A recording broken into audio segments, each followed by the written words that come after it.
بسم اللہ الرحمن الرحیم۔ عنوان: مثبت سوچ۔ کہتے ہیں کہ پرانے وقتوں میں کسی حاکم نے ایک بڑی گزرگاہ کے بیچ میں ایک بھاری پتھر ایسے رکھوا دیا کہ گزرگاہ بند ہو کر رہ گئی۔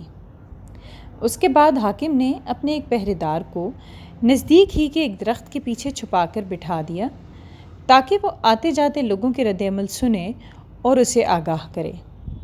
اتفاق سے جس پہلے شخص کا وہاں سے گزر ہوا وہ شہر کا ایک مشہور تاجر تھا۔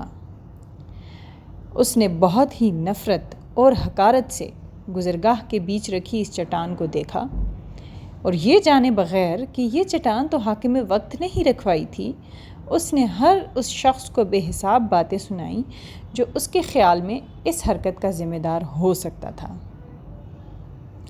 اس نے چٹان کے ارد گرد ایک دو چکر لگائے اور چیخیں مارتے ہوئے کہا کہ وہ ابھی جا کر اعلیٰ حکام سے اس حرکت کی شکایت کرے گا اور جو کوئی بھی اس حرکت کا ذمہ دار ہوگا اسے سزا دلوائے بغیر وہ آرام سے نہیں بیٹھے گا۔ اس کے جانے کے بعد کچھ دیر وہاں خاموشی چھائی رہی، نہ کسی نے چٹان کو ہٹانے کی کوشش کی اور نہ ہی اس تاجر کی طرف سے مزید کوئی پیش رفت ہوئی۔ کچھ دیر کے بعد وہاں سے تعمیراتی کام کرنے والے ایک ٹھیکیدار کا گزر ہوا۔ اس کا رد عمل بھی اس سے پہلے آنے والے تاجر سے مختلف تو نہیں تھا، مگر اس کی باتوں میں وہ شدت اور گھن گرج نہیں تھی جو پہلے والا تاجر دکھا کر گیا تھا۔ آخر ان دونوں کی حیثیت اور مرتبے میں نمایاں فرق بھی تو تھا۔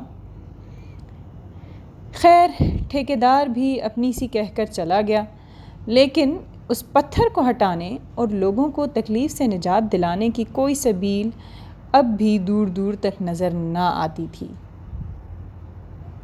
اس کے بعد وہاں سے 3 ایسے دوستوں کا گزر ہوا جو ابھی تک زندگی میں اپنا ذاتی مقام نہیں بنا پائے تھے اور کام کاج کی تلاش میں لگے ہوئے تھے۔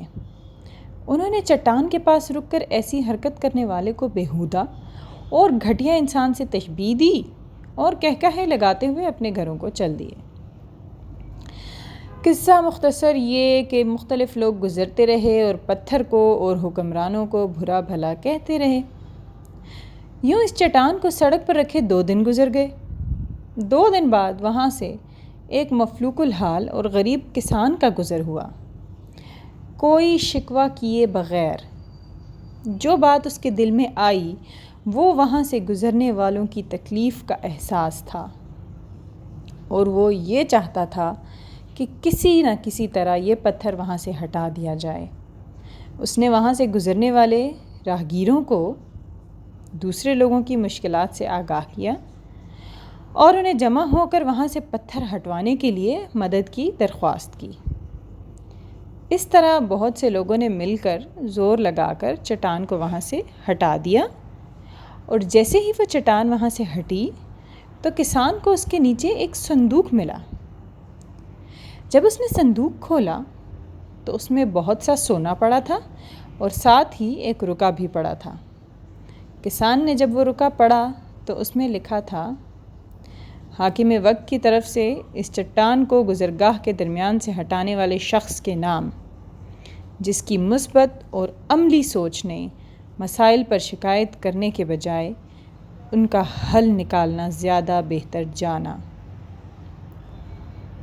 اگر ہم اپنا تجزیہ کریں تو ہم سب بھی تقریباً ایسا ہی کرتے ہیں۔ مسئلے حل کرنے سے ہی حل ہوتے ہیں۔ دوستو، اپنی سوچ کو مثبت رکھیے اور بجائے حالات اور قسمت کا گلہ کرنے کے انہیں بدلنے کے لیے اپنی کوشش کیجیے۔ صلہ انشاءاللہ آپ کو اللہ دے گا۔ تو ویورز، یہ تھی ہماری آج کی کہانی۔ اگر آپ کو ہمارا کنٹینٹ پسند آیا ہو تو برائے مہربانی ویڈیو کو لائک اور شیئر کریں، اور اس کے ساتھ ساتھ چینل کو سبسکرائب کریں اور بیل آئیکن پر کلک کریں تاکہ آپ کو ہماری ہر نئی ویڈیو کی نوٹیفیکیشن آئے۔ شکریہ، ملتے ہیں اگلی ویڈیو میں انشاءاللہ۔ اللہ حافظ۔